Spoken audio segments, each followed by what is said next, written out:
All right, let's get to it. Let's make sure we lie. Y'all know I like to make sure I'm on there for I get into it. Before I get in there, just a quick little check.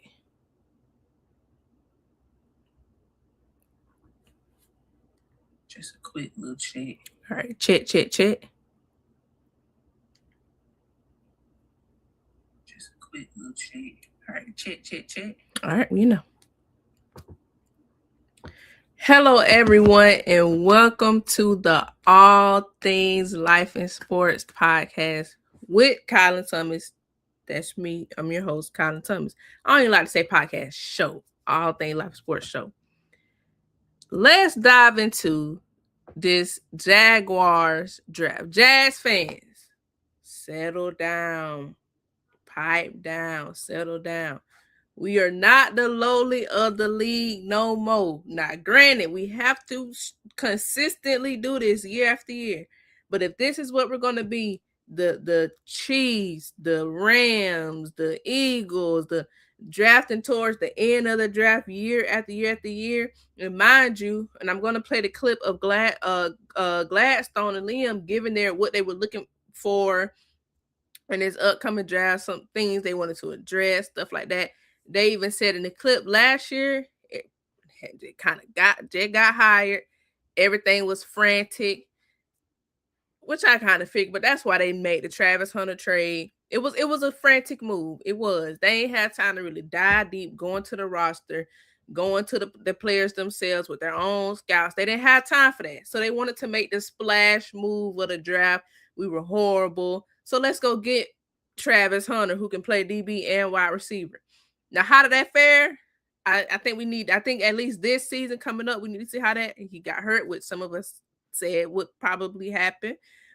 Just because looking at this, we ain't gonna get into that. But maybe let's see how this year shakes out and see how that. But that trade put us into drafting at 56.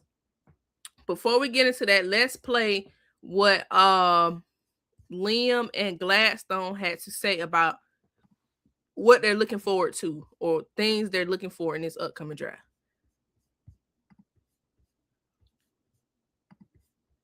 A little less frantic, I guess you could call it, in terms of just how fast everything happened last year and getting not just the scouting staff onboarded, but the coaches then onboarded to new procedures and modes of operation. So I think just some of the familiarities really helped just the flow and the way that we operate on a day-to-day basis, the schedule, the routine, what the coaches expect.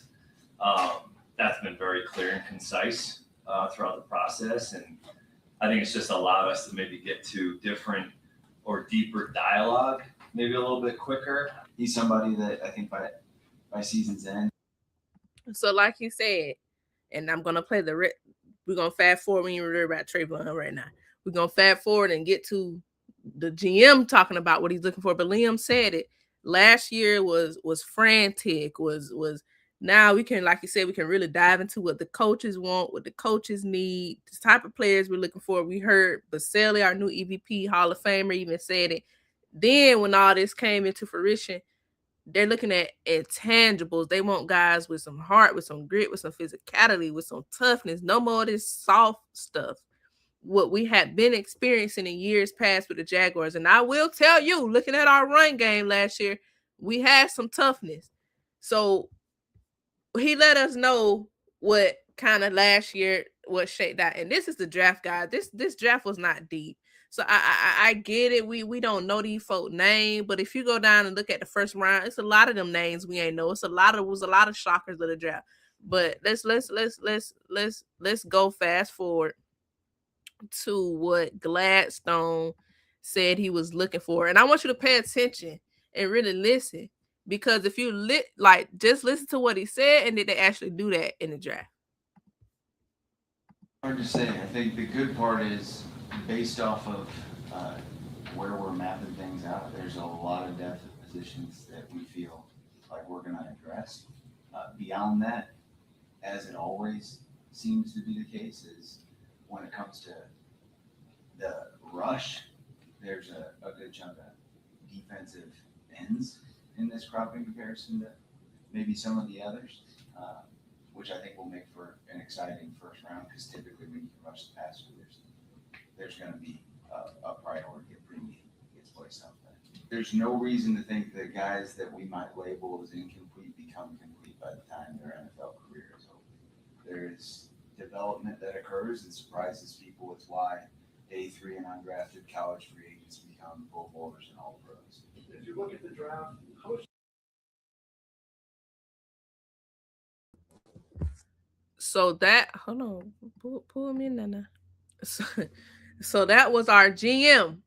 Now, when I first listened to that, I'm like, if you go look at the draft, they didn't fully show their hand. They didn't fully play, that's common.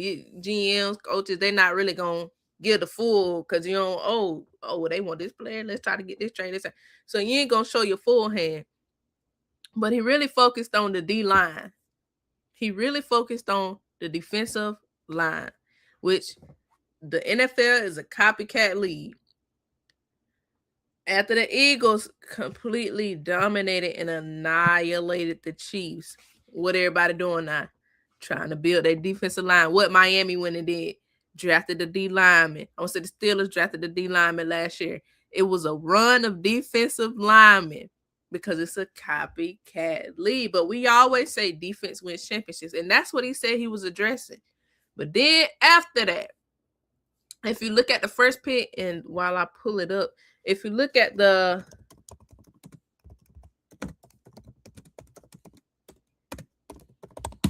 defense and running the ball, here, let me pull it. I want to pull this up. All right. Now, after that, he said, but also when you drafting players, we're not saying they're a complete player. That's why you have some guys who maybe was projected third, this round, that round, end up becoming Pro Bowl players, all pros, because there's development that happens in the league. So when you hear that part, you'll understand why they pick who they picked with their first pick. The second pick, you'll understand why they went there. And let's go ahead and play it. Who the Jags decided to draft at number 56.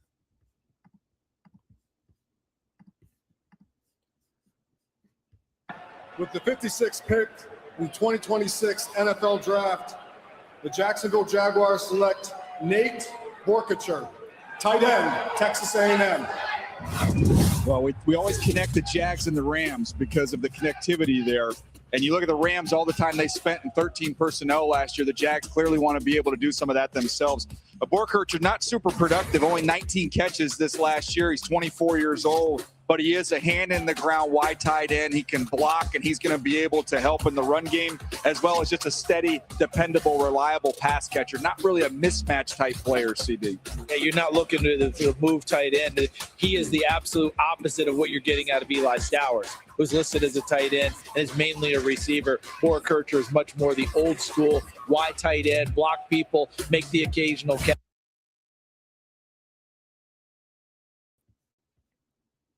So, saw the draft, and even the announcers talking about it. I'm like, he took the words out of my mouth, took the words out, and when you hear what he's saying, then you go listen to Liam and them talk about why they decided to pick him. That's what it is. Like I said, the NFL is a copycat league. And then you go look at the numbers. Boerkircher, I think I'm pronouncing that right. He's about 6'6", 245 pounds. He has for a career, 38 catches. Now you look at that and they were projecting him to be like a third round pick. And if you go look, I want to have this up while I talk because, we like to say, oh, and then this player was available. Why do we go here and this one? Let's. So I had the draft picks up by round. And you see like Eli Stores, Gabe, then Nate. Eli went right before but I put this up because you can go off, going off people projections, right? Like they said, Nate Boerkircher would have been available around late third, fourth round. Like that's not somebody that most people felt we should have taken at that spot. But if you look at who's available, guys, I mean, look at the names. Now, granted, like I said, a lot of these for this draft, a lot of these names you're not gonna know I'll give it outside of like them first 20 picks. It's really a free for all. Like, I mean, this draft wasn't deep, and that's something we talked about a lot throughout this process. Something we talked about a lot. Like, we not talking about the draft like that. Like, because this draft wasn't. So this was a draft to get depth. That's what I gathered from Liam, and we're gonna hear them talk about it.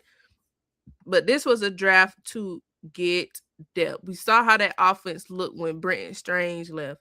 But you're talking about a guy, Nate, who's 6'6", 245 pounds, has a career of 38 catches for his career, 417 yards. Now, you had a trend of teams using 12 personnel, and then you had the Rams who use 13 personnel. That's 1 running back, 3 tight ends. And we know how successful the Rams are. And like he mentioned, the connection between Gladstone, Liam had to stint with the Rams, Gladstone was just with the Rams. They're getting their information and what they're gathering, their mentorship came from that. So yes, they're gonna copycat it. It breeds success. Look at the Rams defensive line. He's trying to build our defensive line. Look at the offense. Great quarterback. If you want to throw it, we can throw it. If we want to run it, we can run it. It's so much you can do out of that formation. But okay. They highly use heavy tight end groupings. A league high 30% and 13 personnel was the Los Angeles Rams. Now, according to the Columbus Dispatch, Demetrius Harvey, Gladstone said after making the pick, knowing that as we look forward to the next evolution of the Jacksonville Jaguars and our team in 2026 is going to invoke heavier tight end groupings that can tap into the current trend in the NFL, and Nate offers that. So we're going to run the ball, and we essentially got a guy who can catch every now and then. That's why I said, guys, pipe down. We're not the low. We ain't picking 1 through 5 like we used to. This is a draft where we can get our depth. Now, next year's draft, but even then, we think we're going to be what we're going to be consistent. We're going to be consistently picking at the top of the draft. This is when these good teams find pieces like Nate. I'm telling you, that he can come in and be great. We're going to be able to use that 13 personnel, and nobody going to be able to stop it, especially with who we got at quarterback. See, that's the thing. Most of the time, teams try to use 12 personnel, so like the Raiders used it a lot. Heavy tight end groupings, they ain't got no quarterback. They ain't got no quarterback. You trying to run the ball, but you can imagine being in a formation like that, and you don't know we're gonna throw it, you don't know we're gonna play action out of it, you don't know what we're gonna do out of it.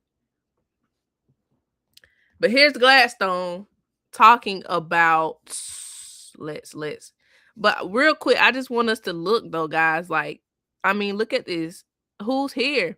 And I think he's gonna say it in this clip I'm gonna play that in this range, that's when you start to have a run of the tight ends. And look, like they wouldn't worry about Eli because that's not what we're looking for. We're looking for a guy that can block. We're gonna run the ball. But let's just go here real quick. Could Jake Slaughter available, but I'm biased. I'm a Gator. I'm biased. Let's go here. I mean, nobody, guys. I mean, nobody that take my socks off like Oscar Delp. I mean, nobody take your socks off like, dang, why did they go there and then they go there? I mean, anyway. Let's stop sharing that. Let's listen to Gladstone talk about the thought process behind drafting Nate and what he could bring, because like I said, it was not a fan favorite. It was not a name we had heard throughout this whole process, no mock drafts, but whole time that was somebody they wanted the whole time. So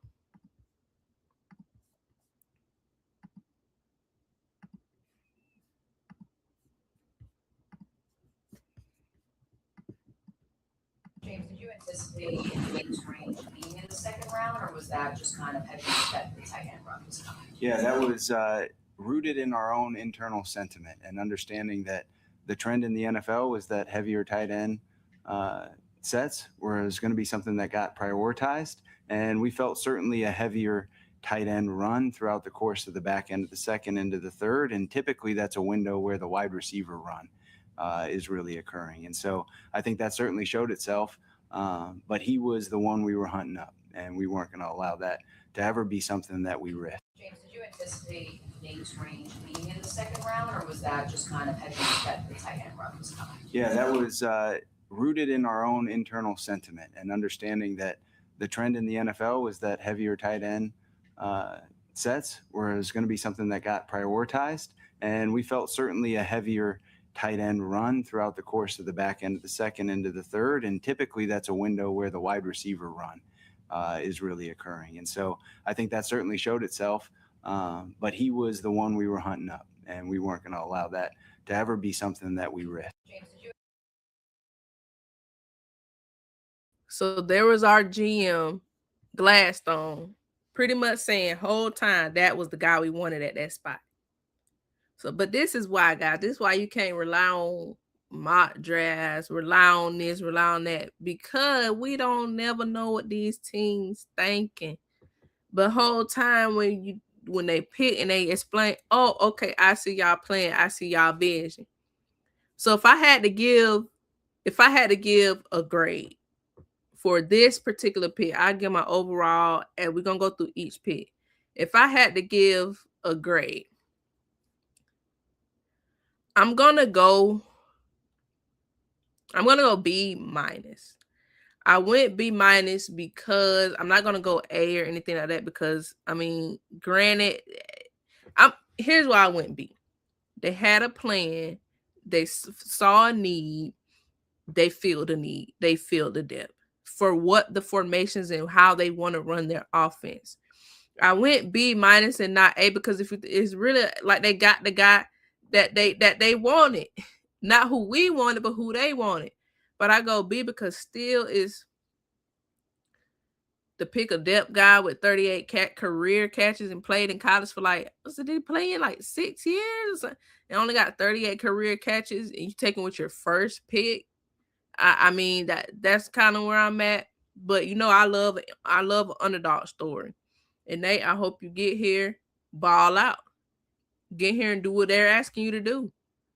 We all don't know you, don't, you know what I'm saying? Don't. Nate Boerkircher, we don't know you. We ain't know you throughout the process. Ain't no mock draft or none of that had you in there. But you get in there and do what they ask you to do. Catch every now and then, block, and let her elevate their run game. Be a great piece behind Brenton Strain. We ain't going to worry about none of this right here. I trust the Jaguars, I trust Gladstone, and I trust Liam Cohen, especially coming from where they're coming from, the success places that they've came from. And if you look at the Rams and what they do, and we're mimicking that with the quarterback that we have, let's just trust the plan. Let's just trust the plan, Jaguars fans. But here's a highlight on just give them. Now, I will say, you know, if you got to keep replaying somebody highlight, or you got to add in feeling, you know, they ain't got that many high. I'm sorry to say that, Nate, but here's Nate Boerkircher. Just give everybody a glimpse of who he is.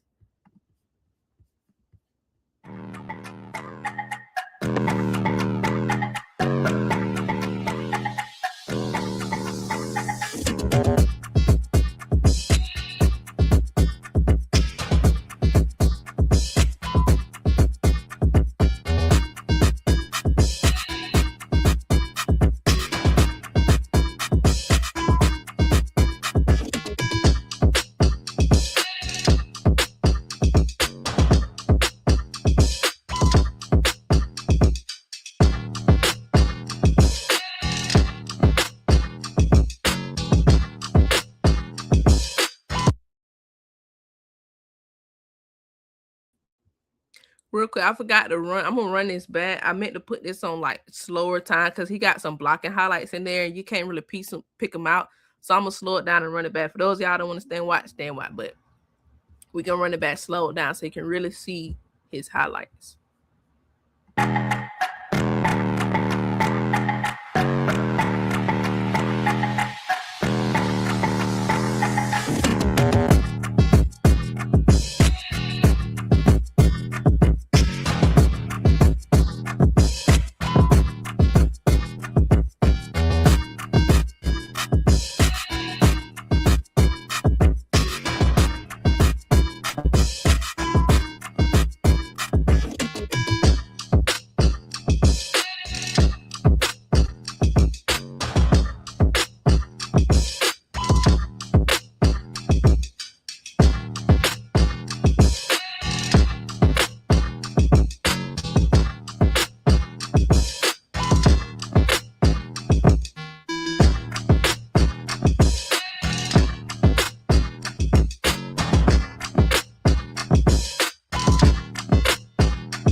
So to cap off this, to end it off, Jaguars fans, we essentially, Nate Boerkircher, we essentially got a guy who's an extra lineman and can catch. Where do we go wrong with that? Teams got to worry about Trevor, somebody that can throw the ball down the field. Jacoby Myers, the running game. You got Brenton Strange. Now you got to worry about we might throw Boerkircher the ball. So again, all in all, I give this particular pick a B minus. I'm not gonna go A, but I give it a B minus. I understand the plan. I understand the vision of why they went there. Again, fan, it ain't about what we want as fans. I trust the process. I trust who we hired to do these jobs. It's the reason we let go of the previous. But that's it. That's all for today. Catch me later on. I'm going to be streaming the Mets game. Horrible. I'm going to be streaming the Mets, and I'm going to possibly stream the Nuggets T-Wolves. I might do one half, though. I might wait till the say half, because Nuggets, y'all got yourselves in the hole. But come back tonight. I'm going to stream the Mets game. Horrible. And we're going to stream possibly the second half of Nuggets Timberwolves. Make sure everything done before you try to have fun. Peace.